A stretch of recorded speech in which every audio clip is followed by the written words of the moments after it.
إن الحمد لله نحمده ونستعينه ونستغفره ونعوذ بالله من شرور أنفسنا ومن سيئات أعمالنا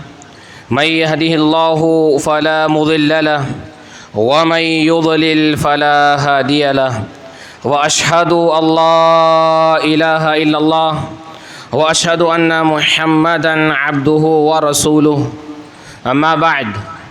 فإن خير الحديث كتاب الله وخير الهدي هدي محمد صلى الله عليه وسلم وشر الأمور محدثاتها وكل محدثة بدعة وكل بدعة ضلالة وكل ضلالة في النار. يا أيها الذين آمنوا اتقوا الله حق تقاته ولا تموتن إلا وأنتم مسلمون. يا أيها الناس اتقوا ربكم الذي خلقكم من نفس واحدة وخلق منها زوجها وبث منهما رجالا كثيرا ونساء واتقوا الله الذي تساءلون به والأرحام إن الله كان عليكم رقيبا.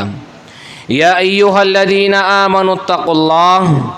وقولوا قولا سديدا يصلح لكم أعمالكم ويغفر لكم ذنوبكم ومن يطع الله ورسوله فقد فاز فوزا عظيما. يقول الله تبارك وتعالى في كتابه العزيز: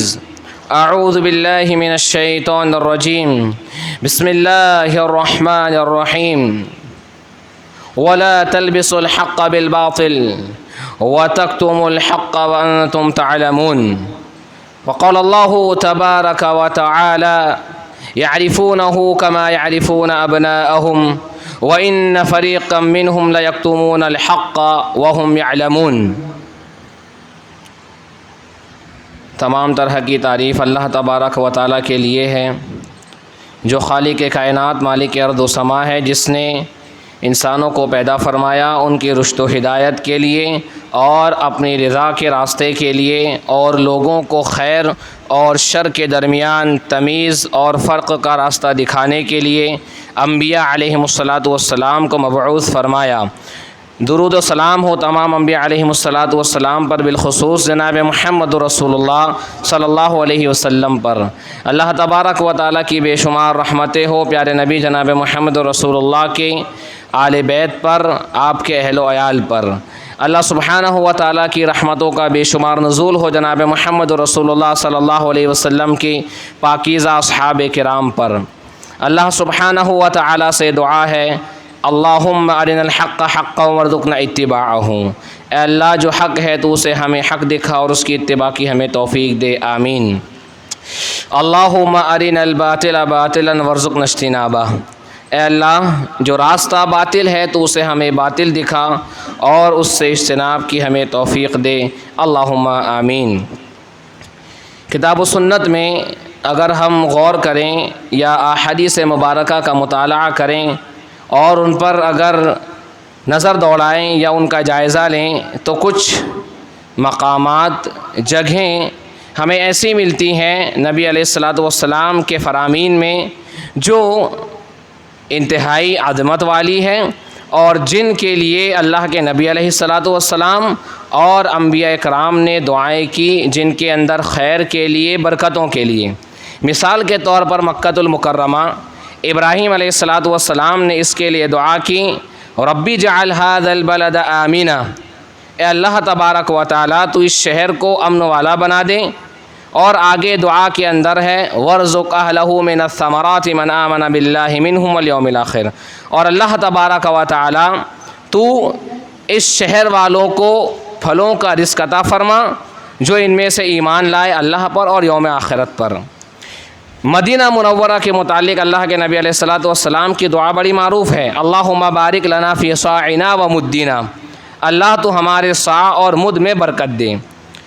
تو مکۃ المکرمہ میں جو برکات ہیں وہ ابراہیم علیہ الصلاۃ والسلام کی دعاؤں کا ثمرہ اور نتیجہ ہے۔ مدینہ منورہ میں جو خیر ہیں، جو برکات ہیں اللہ تبارک و تعالیٰ کی، وہ نبی علیہ الصلوۃ والسلام کی دعاؤں کا ثمرہ اور نتیجہ ہے۔ وہیں کچھ مقامات ایسے بھی ہیں جن کے متعلق اللہ کے نبی علیہ الصلوۃ والسلام نے ہمیں یہ خبر دی اور یہ پیشن گوئی فرمائی کہ یہ علاقے ایسے ہیں جہاں سے گمراہی، ضلالت اور فتنوں کا ظہور ہوگا۔ انہی میں سے ایک بڑا مشہور علاقہ وہ نجد کا علاقہ ہے، جس کے متعلق اللہ کے نبی علیہ الصلوۃ والسلام نے پیشن گوئی کی تھی کہ نجد یہ ایسی جگہ ہے جہاں سے فتنے اٹھیں گے، زلزلوں کا ظہور ہوگا اور گمراہیاں یہاں سے جنم لیں گی۔ لہذا اس حدیث کو بنیاد بنا کر کے کچھ لوگوں کو دھوکہ دیتے ہیں اور مغالطہ دیتے ہیں۔ حقیقتاً اس سے مراد کیا ہے اور اس سے مراد کیا لی جاتی ہے اور لوگوں کو کیا بتایا جاتا ہے، آج اس کو جاننے اور سمجھنے کا موقع ہے انشاءاللہ۔ اللہ سبحانہ و تعالیٰ سے دعا ہے کہ اللہ رب العالمین حقائق اور دلائل کی روشنی میں اللہ سبحانہ و تعالیٰ اس بات کی توفیق دے کہ اس مسئلے کو آپ لوگوں کے سامنے واضح کیا جا سکے اور یہ بات سمجھائی جا سکے کہ در حقیقت یہ نجد اور گمراہیوں کا مرکز یا گمراہیوں کے وجود کا جو ٹھکانہ یا جگہ ہے وہ کون سی ہے۔ اس سلسلے میں اگر ہم غور کریں تو متعدد احادیث ہمیں ملے گی، لیکن جن احادیث کو ہم نے منتخب کیا ہے وہ صحیحین کی روایتیں ہیں اور جن روایتوں کے الفاظ آپ لوگوں کے سامنے رکھوں گا انشاءاللہ وہ صحیح بخاری کی روایتیں ہیں۔ سب سے پہلی چیز تو ہم یہ سمجھ لیتے ہیں کہ عربی زبان میں نجد کا معنی کیا ہوتا ہے۔ عربی زبان میں نجد کسی بھی بلند جگہ کو کہا جاتا ہے۔ ایک جگہ جو ہموار ہے اس کے مقابلے میں جو جگہ اونچائی اور بلندی والی ہے، جو جگہ زمین کی سطح سے اٹھی ہوئی اور بلند ہے، اس کو عربی زبان میں لغت کے اعتبار سے نجد کہا جاتا ہے۔ اب ایک چیز اور ہم یہ سمجھیں کہ یہ تو لغوی اعتبار سے بات ہوئی، اب وہ کون سے علاقے ہیں جن پر نجد کا اطلاق ہوتا ہے، یا وہ کون سے خطے ہیں یا کون سے شہر ہیں جن کو نجد کہا جاتا ہے۔ اگر ہم دیکھیں تو 10 یا اس سے زائد علاقے اور خطے ایسے ہیں جن کو نجد کہا جاتا ہے۔ اس سلسلے میں اگر ہم دیکھنا چاہیں تو علامہ زبیدی نے تاج العروس جلد نمبر 2 صفحہ نمبر 511 پر، اور اسی طریقے سے علامہ حموی نے اپنی کتاب کے اندر معجم البلدان جلد نمبر 19 صفحہ نمبر 262 پر یا 265 پر ان ناموں کا ذکر کیا ہے کہ نجد سے مراد کون سے علاقے ہیں۔ نجد سے جو علاقے مراد لیے جاتے ہیں اس میں سب سے پہلا نجد الوز ہے، نجد عجا ہے، نجد برق ہے، نجد خال ہے، نجد شرا کا علاقہ ہے، نجد عذر کا علاقہ ہے، نجد کبکب آتا ہے، اسی طریقے سے نجد مریع آتا ہے، نجد خال آتا ہے، نجد الیمن، نجد العراق اور نجد الحجاز۔ تقریباً یہ 12 علاقے ایسے ہیں جن پر نجد کا اطلاق ہوتا ہے۔ اب ان 12 علاقوں میں سے وہ کون سا علاقہ ہے جو فتنوں کی سرزمین ہے یا فتنوں کا گڑھ ہے؟ آیا وہ یمن کا نجد ہے یا وہ حجاز کا نجد ہے یا عراق کا ہے، یا مذکورہ جو نام آپ لوگوں کے سامنے بتائے گئے ہیں ان میں سے کون سا وہ نجد ہے جو اللہ کے نبی علیہ الصلوۃ والسلام کی زبانی جس کے متعلق یہ بات کہی گئی ہے کہ یہاں سے گمراہیاں پیدا ہوں گی اور یہاں سے ضلالتوں کا ظہور ہوگا۔ حدیث اس سلسلے میں جو ہے وہ ہم آپ کے سامنے رکھتے ہیں۔ سب سے پہلی روایت ہے وعن ابن عمر رضی اللہ تعالی عنہما قال ذکر النبی صلی اللہ علیہ وسلم فقال اللہم بارک لنا فی شامنا وفی یمننا قالوا یا رسول اللہ وفی نجدنا قال اللہم بارک لنا فی شامنا وفی یمننا قالوا یا رسول اللہ وفی نجدنا قال اظنه فی الثالثة هناك الزلزال والفتن وبها يطلع قرن الشيطان رواہ البخاری فی کتاب الفتن فی باب قول النبی صلی اللہ علیہ وسلم الفتنة قبل المشرق۔ عبداللہ ابن عمر اس کے راوی ہیں، وہ کہتے ہیں کہ اللہ کے نبی علیہ الصلاۃ والسلام نے دعا کی اللہم بارک لنا فی شامنا، اے اللہ سبحانہ و تعالی تو ہمارے شام میں برکت دے، وفی یمنینا، اور اللہ رب العالمین تو ہمارے لیے یمن میں برکت دے۔ پھر لوگوں نے کہا کہ وفی نجدینا، اور اللہ کے رسول علیہ الصلاۃ والسلام نجد میں، تو اللہ کے نبی علیہ الصلاۃ والسلام نے پھر یہی دعا کی کہ اللہ تو ہمارے لیے شام اور یمن میں برکت دے۔ پھر لوگوں نے کہا کہ اللہ کے نبی علیہ الصلاۃ والسلام نجد کے لیے، تو عبداللہ ابن عمر کہتے ہیں کہ میرے خیال سے اللہ کے نبی علیہ الصلاۃ والسلام نے تیسری دفعہ میں یہ بات کہی کہ ہناک الزلزال والفتن وبها يطلع قرن الشیطان، کہ یہاں سے فتنے ہوں گے، یہاں سے گمراہیاں ہوں گی، اور یہیں سے شیطان کا سینگ نکلے گا۔ در حقیقت یہ اللہ کے نبی علیہ الصلاۃ والسلام کا اشارہ ہے کہ نجد کا جو علاقہ ہوگا وہاں سے کثیر تعداد میں فتنے ہوں گے، اور بہت بڑی تعداد میں وہاں سے فتنوں کا ظہور ہوگا۔ تو یہ بات تو یقینی ہے کہ اللہ کے نبی علیہ الصلاۃ والسلام کی اس پیشن گوئی کے متعلق نجد و فتنوں کی آمجگاہ ہوگی۔ اب اس حدیث کو امام بخاری رحمۃ اللہ علیہ نے جس باب میں ذکر کیا ہے، سب سے پہلے کتاب الفتن، جہاں فتنوں کی کتاب، فتنوں کا بیان آپ نے ذکر کیا ہے، وہاں یہ روایت موجود ہے۔ پھر اس کے بعد جس باب کے تحت آپ نے لے کر آئے ہیں اس روایت کو، اس کا باب یہ ہے باب قول النبی صلی اللہ علیہ وسلم الفتنة قبل المشرق۔ اللہ کے نبی علیہ الصلاۃ والسلام کی اس بات کا بیان کہ فتنے یہ مشرق کی جانب سے ہوں گے۔ امام بخاری رحمۃ اللہ علیہ در حقیقت اس باب کو قائم کر کے اور اس حدیث کو لا کر کے سمجھانا یہ چاہ رہے ہیں کہ باب آپ نے مشرق سے فتنوں کے متعلق قائم کیا، لیکن وہاں روایت جو ذکر کی ہے وہ نجد کے الفاظ والی ہے۔ تو امام بخاری رحمۃ اللہ علیہ اس روایت کو بیان کر کے یہ بات سمجھانا چاہ رہے ہیں حقیقتاً کہ اللہ کے نبی علیہ الصلاۃ والسلام نے جس سرزمین کا ذکر کیا ہے وہ مشرق کی جانب ہوگی۔ اسی باب میں امام بخاری رحمۃ اللہ علیہ ایک دوسری روایت لے کر کے آئے ہیں، وہ بھی عبداللہ ابن عمر کی ہے۔ وہ روایت اس طریقے سے ہے، وعن عبداللہ بن عمر رضی اللہ تعالی عنہما انہ سمع رسول اللہ صلی اللہ علیہ وسلم یقول مستقبل المشرق فقال الا ان الفتنة ها هنا وبها يطلع قرن الشیطان۔ عبداللہ ابن عمر رضی اللہ عنہ کہتے ہیں کہ میں نے اللہ کے نبی علیہ الصلاۃ والسلام کو یہ بات کہتے ہوئے سنی، وہو مستقبل المشرق، اس وقت سنی جب اللہ کے نبی علیہ الصلاۃ والسلام مشرق کے جانب اپنا رخ کیے ہوئے تھے، اور آپ نے کہا الا ان الفتنة ها هنا، یاد رکھو مشرق کی جانب اشارہ کر کے آپ نے کہا کہ فتنے یہیں سے ہوں گے، اور شیطان کا سینگ یعنی شیطان کا گروہ، شیطان کی جماعت وہ یہیں سے نکلے گی۔ پھر ایک اور اس بات کو واضح کرنے والی روایت، اس حدیث سے تو یہ بات سمجھ میں آتی ہے کہ اللہ کے نبی علیہ الصلاۃ والسلام نے یہ بات مدینہ منورہ میں کہی۔ اور واضح روایت جو حضرت سالم اپنے ابا سے روایت کرتے ہیں وہ بھی اسی باب کی روایتیں ہیں۔ وہ کہتے ہیں عن سالم من نبیہ عن النبی صلی اللہ علیہ وسلم انہ قام الى جنب المنبر فقال الا ان الفتنة ها هنا الا ان الفتنة ها هنا وبها يطلع قرن الشیطان او قال قرن الشمس۔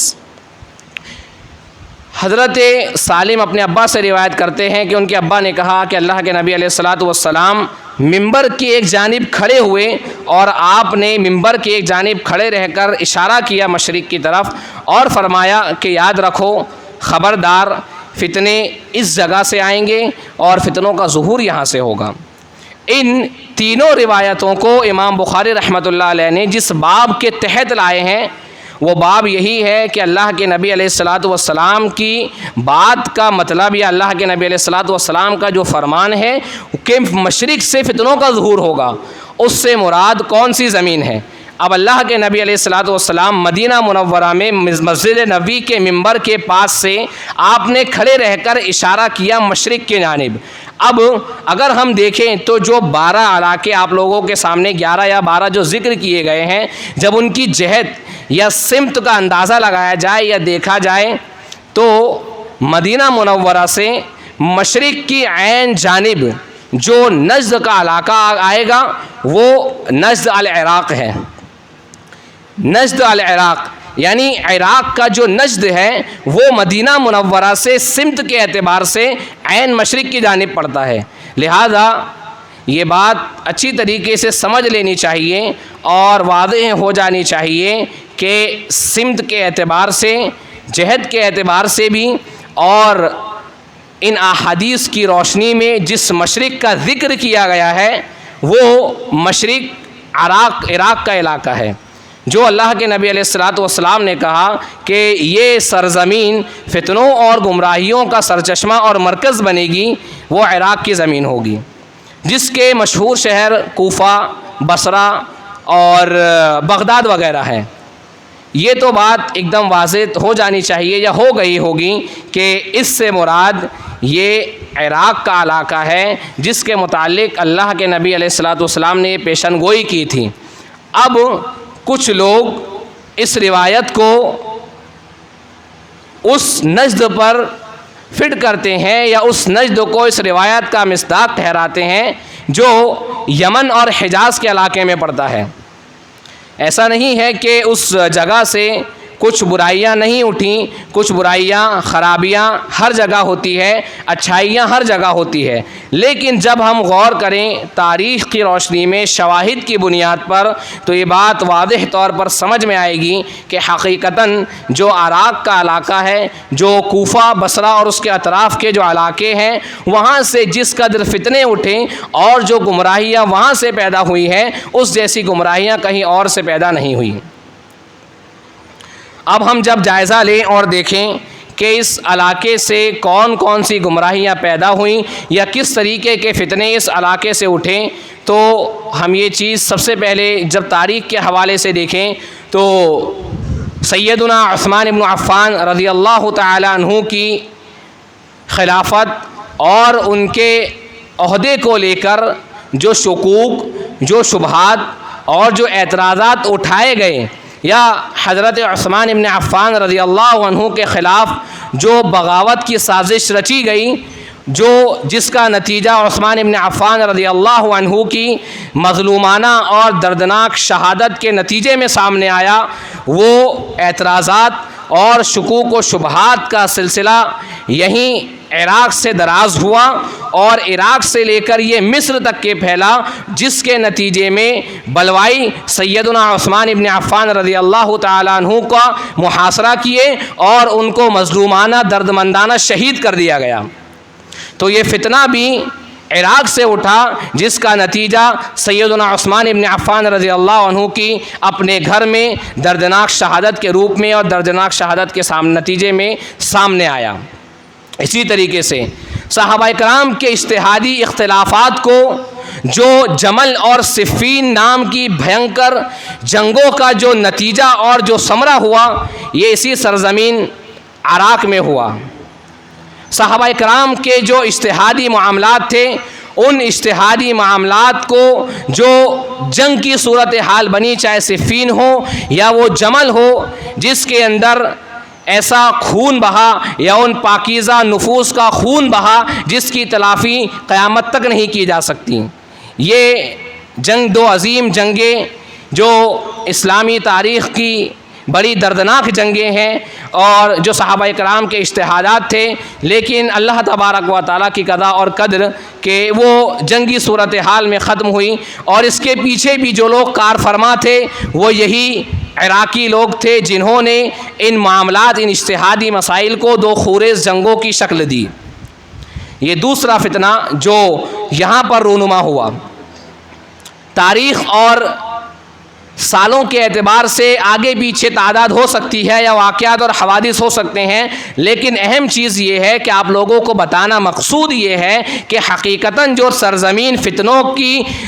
سرزمین ہے، جو مرکز ہے ضلالت اور گمراہیوں کا، وہ زمین ہے جو کوفہ، بصرہ اور عراق کے علاقے ہیں، نہ کہ یمن اور حجاز کے علاقے اس میں شامل ہیں.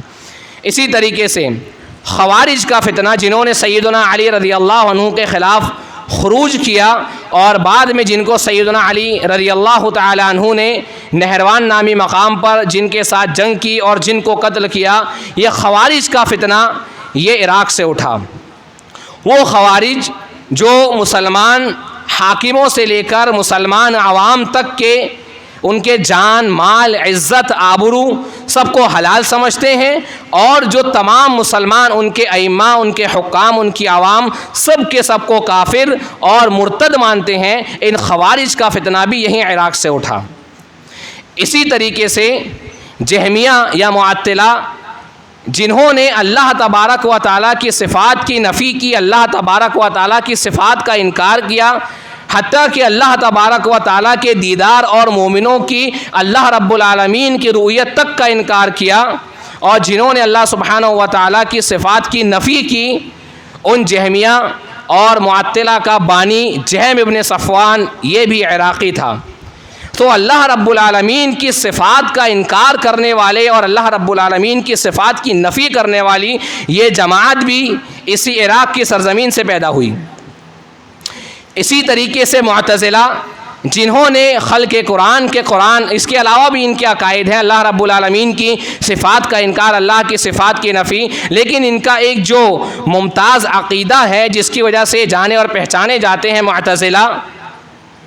واصل ابن عطا اور عمرو بن عبید، یہ دونوں معتزلہ فرقے کے بانی یہ اسی عراق کے تھے، جنہوں نے یہ فتنہ اٹھایا کہ قرآن اللہ تبارک، اصلاً تو جہمیہ نے اٹھایا، بعد میں انہوں نے اس کو بڑا پروان چڑھایا، اور اس طرح انہوں نے اس کو آگے بڑھایا اور اتنی اس کا انہوں نے پروموٹ کیا کہ اسی کی وجہ سے عموماً ان کا مشہور یہ اسی سے پہچانے جانے لگے معتزلہ۔ خلق قرآن کا یہ فتنہ کہ قرآن اللہ تبارک و تعالیٰ کی مخلوق نہیں، مخلوق ہے بلکہ اللہ کا کلام نہیں، جس کی وجہ سے بے شمار محدثین، فقہاء اور اسلاف کو دردناک اذیتوں کا سامنا کرنا پڑا۔ امام احمد ابن حنبل، جن کو اتنی شدید اذیتوں کا سامنا کرنا پڑا کہ جو قابل بیان نہیں ہے، انتہائی دردناک تکلیفیں دی گئیں۔ اس انداز میں کہا جاتا ہے کہ ان کو کوڑے لگائے گئے کہ اگر کسی ہاتھی کو بھی وہ کوڑے مارے جائے تو ہاتھی تلملا اٹھے۔ اتنی دردناک اذیتوں کا سامنا اور اتنا بڑا فتنہ جس کی وجہ سے بہت سے محدثین، فقہاء اور اسلاف نے تکلیفیں اٹھائی اور جنہیں ناحق اور جبراً ظلماً جیلوں میں قید کیا گیا، یہ خلق قرآن کا فتنہ اٹھانے والے واصل ابن عطا اور عمرو بن عبید یہ اسی عراقی سرزمین کے فتنے تھے۔ اسی طریقے سے ماضی قریب میں بہائیت اور بابیت، شاید یہ فرقے ایسے ہیں، یہ چیزیں ایسی ہیں جو ہم نے کبھی سنی نہ ہو، ہمارے ذہنوں سے ان کا نام گزرا نہ ہو یا ہمارے علم میں چیزیں آئی نہ ہو، لیکن ان کو بیان کرنے بتانے کا مقصود یہ ہے کہ ہم سمجھیں اور لوگوں کو سمجھائیں کہ یہ فتنے سب عراق سے اٹھے ہیں۔ بہائیت اور بابیت نامی فتنے اور فرقے یہ اسی عراق سے اٹھے، بعد میں جس کی بگڑی ہوئی شکل قادیانیت کی صورت میں ہمارے سامنے آئی، یہ اسی عراقی سرزمین کی پیداوار ہے۔ اسی طریقے سے سیدنا علی رضی اللہ تعالیٰ عنہ کی شہادت وہ اسی سرزمین عراق میں ہوئی۔ اسی طریقے سے سیدنا حسین رضی اللہ تعالیٰ عنہ اور ان کے ساتھیوں کو، اللہ کے نبی علیہ الصلوۃ والسلام کے گھرانے کو مظلومانہ جو شہید کیا گیا 10 محرم عاشورہ کے دن، وہ اسی عراق کی سرزمین پر شہید کیا گیا۔ کربلا کا جو سانحہ جس کی بنیاد پر پورا شیعی اور رافضی مذہب کھڑا ہے، یا جس کی بنیاد پر جس کو غلط روپ اور غلط رویہ اور غلط پس منظر اور غلط تاریخی روایات اور غلط تاریخی روایات اور پس منظر میں بیان کر کے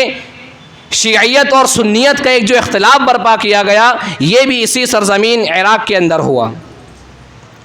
یہ ایک الگ مسئلہ ہے، کبھی انشاءاللہ اللہ کی توفیق رہی تو اس سلسلے پر ضرور گفتگو کی جائے گی کہ سانحہ کربلا کا حقیقی پس منظر کیا تھا اور اس کے پیچھے کون لوگ کار فرما تھے۔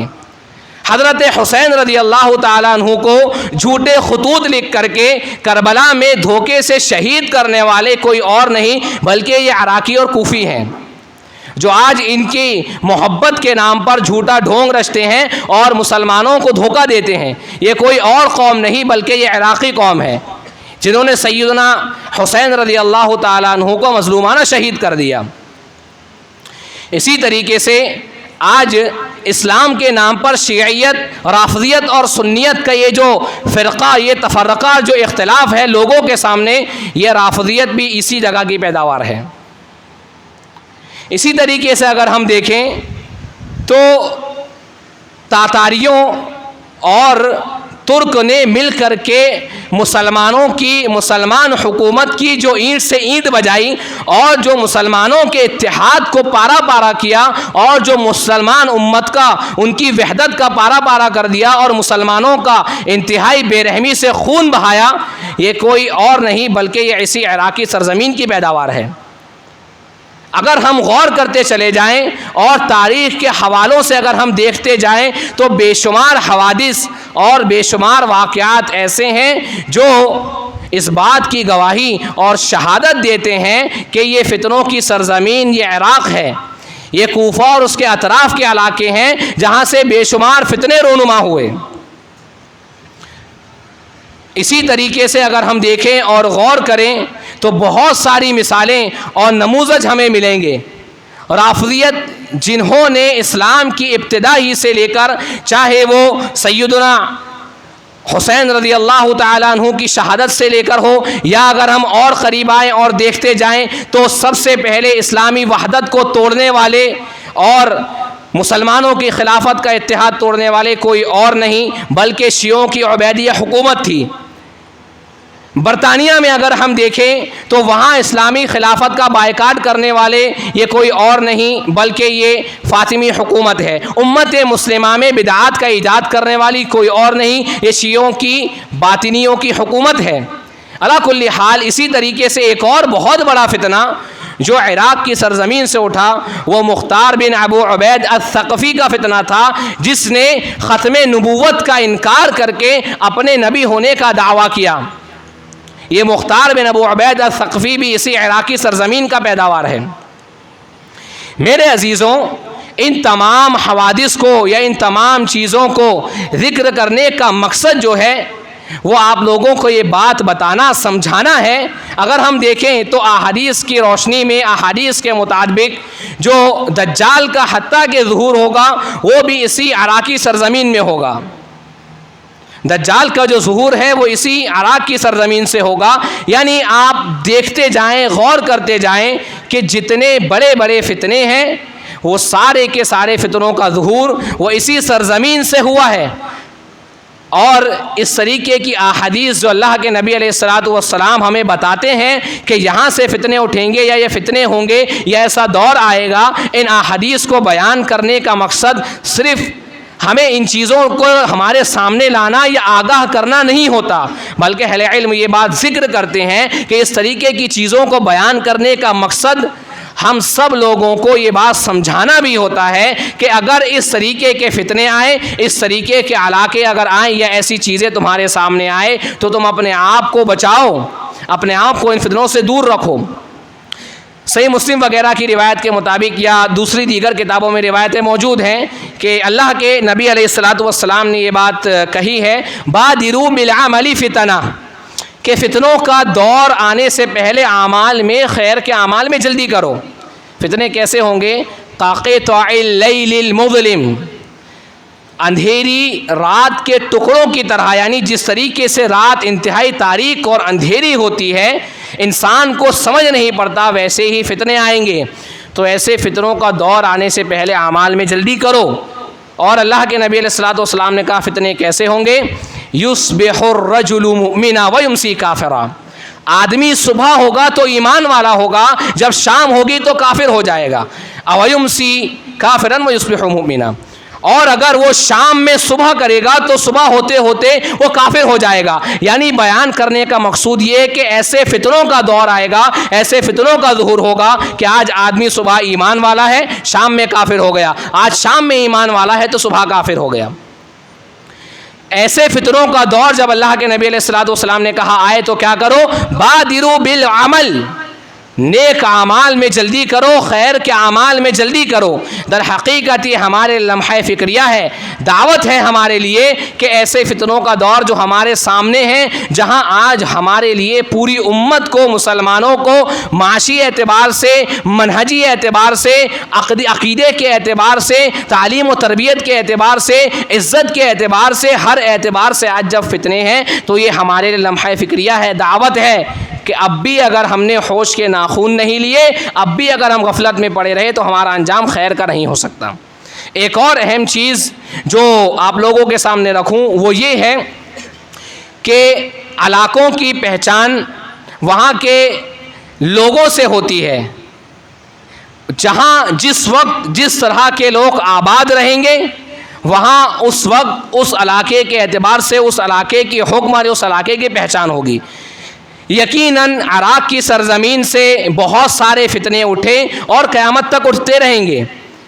لیکن اس کا یہ مطلب نہیں ہے کہ جو ادوار یا جو دور وہاں خیر کا رہا ہے یا جو افراد اس میں اچھے رہے ہیں ہم ان کی بھی مذمت بیان کرتے رہیں۔ جو لوگ اچھے ہیں وہ تو اچھے ہیں، جو برے ہیں وہ برے ہیں۔ اللہ تبارک و تعالیٰ کہتا ہے ان اکرمکم عند اللہ اتقاکم، تمہارے یہاں اللہ کے نزدیک سب سے معزز وہ ہے جو سب سے زیادہ تقوی والا ہے۔ تو اگر کوئی آدمی عراق کی طرف منسوب ہے، اہل عراق میں سے ہے، اس سرزمین کا ہے، وہ متقی ہے، پرہیزگار ہے، تو وہ اپنے علاقے کے فتنوں سے یا اس علاقے کے برے لوگوں سے مستثنا ہے۔ ایسے ہی کچھ اچھے علاقے بھی ہیں، وہاں سے اگر کوئی فتنہ یا کوئی برائی اٹھتی ہے تو وہ اس برائی اور فتنے تک وہ حکم محدود ہے، یہ نہیں کہ ہم اس دور اس علاقے کی ہمیشہ مذمت کرتے رہیں۔ یہ چیز ایک عمومی اور موٹی سی بات ہے، اس کو اچھی طریقے سے سمجھیں۔ اب ایک اہم بات یہ ہے کہ کیوں لوگوں نے اس روایت کو، جس کا مصداق دلائل اور حقائق اور اصولوں کی روشنی میں عراق کا علاقہ ہے، اس کو سعودیہ کا علاقہ یا یمن اور حجاز کے نجد پر محمول کر دیا۔ اس کی ایک بہت بڑی وجہ یہ ہے کہ محمد ابن عبد الوہاب رحمہ اللہ تبارک و تعالیٰ ان کی مغفرت فرمائے اور اللہ سبحانہ و تعالیٰ اس مرج مجاہد کے جنت میں درجات کو بلند فرمائے۔ ایک دور وہ بھی تھا جب سعودی عرب کے علاقے میں، حجاز کے علاقے میں بھی شرک اور بدعات کی بھرمار ہو چکی تھی، جہاں لوگوں نے قبر پرستی کو اپنا بزنس اور اپنی تجارت اور اپنا بزنس بنا رکھا تھا، جہاں ولایت کے نام پر لوگوں نے اپنا بزنس بنا رکھا تھا، جہاں شرک عام ہو چکا تھا، وہیں محمد ابن عبد الوہاب رحمۃ اللہ علیہ نے آل سعود کے ساتھ مل کر ان قبر پرستوں کا اور ان لوگوں کا قلاقمہ کیا۔ یہاں طریقت کے نام پر دین کے اندر جو بگاڑ پیدا کر دیا گیا تھا، جو شریعت کا نقشہ جو بدل دیا گیا تھا، جو صوفیت، جو شرک اور بدعات یہاں خرافات پیدا ہو چکی تھی، ان کا انہوں نے قلاقمہ کیا۔ لہذا جب مشرکین کو وہاں سے اپنی ساری چیزیں ختم ہوتی دکھائی دی، ان لوگوں کو جو دین کے نام پر دنیا کے سوداگر ہیں، جو معاد آخرت کے نام پر معاش یعنی دنیا کے متلاشی ہیں، جب انہوں نے یہ دیکھا کہ اس عظیم دعوت سے شرک کا خاتمہ ہوا، بدعات اور خرافات کا خاتمہ ہوا، اور وہ سرزمین جو رسالت کے دور میں، صحابہ کے دور میں جہاں توحید کا پرچم لہرا رہا تھا، جو شرک سے پاک ہو چکی تھی، اس سرزمین پر دوبارہ جب توحید کا علم لہرانے لگا، شرک کی تاریکیاں وہاں سے ہٹنے لگی، لوگ بدعات کو چھوڑ کر کتاب و سنت کے منہج پر آنے لگے، کتاب و سنت کو اپنانے لگے، تو ان لوگوں نے اس روایت کو اور اس حدیث کو پوری طریقے سے پلٹ دیا، اور اللہ تبارک و تعالیٰ کے اس قول کے وہ مصداق ٹھہرے کہ وَلَا تَلْبِسُوا الْحَقَّ بِالْبَاطِلِ وَتَكْتُمُوا الْحَقَّ وَأَنْتُمْ تَعْلَمُونَ، کہ تم جانتے بوجھتے ہوئے حق کو باطل سے نہ ملاؤ، یعنی حق کو باطل اور باطل کو حق نہ بناؤ، وَأَنْتُمْ تَعْلَمُونَ، اس حال میں کہ تم جانتے ہو۔ لہذا اس وجہ سے ان لوگوں نے اس پوری حقیقت کو پلٹ کر کے رکھ دیا، اور جو سرزمین فتنوں کی سرزمین تھی اس کو ہٹا کر کے ایک ایسی سرزمین کو فتنوں کا مرکز بنا دیا، اور لوگوں کو باور کرایا جو انتہائی خالص کتاب و سنت کی زمین ہے، جہاں آج بھی اللہ رب العالمین کے فضل سے اس فتنوں کے دور میں بھی کچھ کمیوں اور بیشیوں کے ساتھ الحمدللہ توحید کا علم بلند ہے، کتاب و سنت کی صدائیں گونجتی ہیں، جہاں سے آج ساری دنیا کے اندر توحید کا علم لہرا رہا ہے، اور کتاب و سنت اور شریعت کا نفاذ آج بھی وہاں موجود ہے۔ ایسی سرزمین کو انہوں نے فتنوں کی آمجگاہ اور فتنوں کی سرزمین برابر کرایا اور لوگوں کو بتایا، حالانکہ ہر حقیقت پسند اور اللہ رب العالمین سے ڈرنے والا انسان یہ بات سمجھتا ہے اور جانتا ہے اور علم رکھتا ہے کہ ایسی کوئی بات نہیں ہے، یہاں سے ایسے کوئی فتنے رونما نہیں ہوئے یا ایسے فتنوں نے وجود نہیں لیا جن کی بنیاد پر اس سرزمین کو ہم فتنوں کی سرزمین یا ایسی سرزمین کہیں جہاں سے فتنوں یا گمراہیوں نے جنم لیا ہے۔ محض ضرورت اس بات کی ہے کہ اللہ رب العالمین سے ڈرتے ہوئے اپنے مسلک کی اندھی محبت یا اپنی اندھی مسلک کی تعصب کی پٹی کو اتار کر کے اللہ رب العالمین سے ڈرتے ہوئے حقائق اور دلائل کی روشنی میں جائزہ لیا جائے اور باتوں کو سمجھا جائے۔ اللہ رب العالمین سے دعا ہے کہ اللہ رب العالمین جو باتیں کتاب و سنت اور حق کے موافق رہی ہو، اللہ سبحانہ و تعالی تو اس پر عمل کرنے کی اور لوگوں تک پہنچانے کی توفیق دے۔ اللہ سبحانہ و تعالی جو باتیں کتاب و سنت یا حق کے خلاف رہی ہو، اللہ رب العالمین اس سے درگزر فرمائے، کیونکہ اللہ ہمارا علم، ہماری معلومات بہت ناقص ہے، ایک کمال صرف تیرے علم کو ہے۔ سبحانک لا علم لنا الا ما علمتنا انک انت العلیم الحکیم وما توفیقی الا باللہ۔